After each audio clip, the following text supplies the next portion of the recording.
Je m'appelle Jean-Antoine Morer. J'avais 3 garçons. 2 de mon sang et le fils de ma sœur, adopté à la mort de ses 2 parents. Ils étaient comme des frères, et depuis que ma femme nous avait quittés, nous vivions avec eux et ma fille Suzanne des jours heureux. Jean était l'aîné. Son arrivée impromptue a précipité notre mariage. 2 ans après, ma sœur donnait le jour à mon neveu Herman Clanet, la même année que nous naissait Suzanne. Puis arriva Georges, mon petit prodige, devenu Saint-Cyrien. Orphelin de ses vrais parents, Herman avait besoin de se construire une autre famille. Il s'est engagé en 1910 au 13e régiment d'artillerie de campagne. Il a fait un sacré chemin.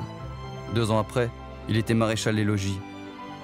En 1915, il a épousé Suzanne qui attendait leur enfant. Mon petit-fils Georges-Jean Herman Clanet est né 10 jours après leur mariage. On lui a donné le prénom de mes 3 gars.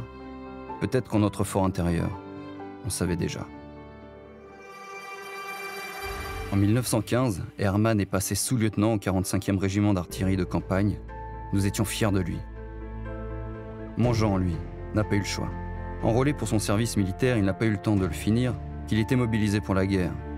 Il n'a pas pu se marier. Il a commencé au 5e régiment d'artillerie à pied à Verdun, jusqu'en 1916, où il a été nommé maréchal des logis. Ces hommes l'estimaient. Je crois même qu'ils l'aimaient. Il n'en a pas longtemps profité. Enfin Georges, ma fierté. En 1913, il a réussi le concours de l'école spéciale militaire de Saint-Cyr parmi les premiers. Il a intégré la promotion de la Croix du Drapeau. Je trouvais cela beau, si j'avais su. Il a servi au 9e bataillon de chasseurs à pied. Mon Georges est tombé le premier, le 3 mars 1915, entre Reims et Verdun. Revolver au poing, à la tête de ses hommes, à l'assaut d'une tranchée allemande. C'est le président de la République lui-même qui l'a écrit dans le décret lui attribuant la médaille militaire. 7 mois après, c'était Jean, atteint par un obus, à son poste de combat, dans la Somme, à Maurepas.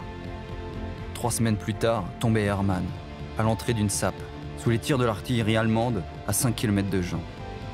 Ses chefs ont salué son calme et son courage. Son fils n'avait qu'1 an et demi. Ils sont tombés tout près les uns des autres, entre Somme et Marne. Sur leur tombe, j'ai fait mettre leur médaille. Dans mon désespoir, j'étais fier. J'avais 3 garçons. Mon petit-fils porte leur prénom.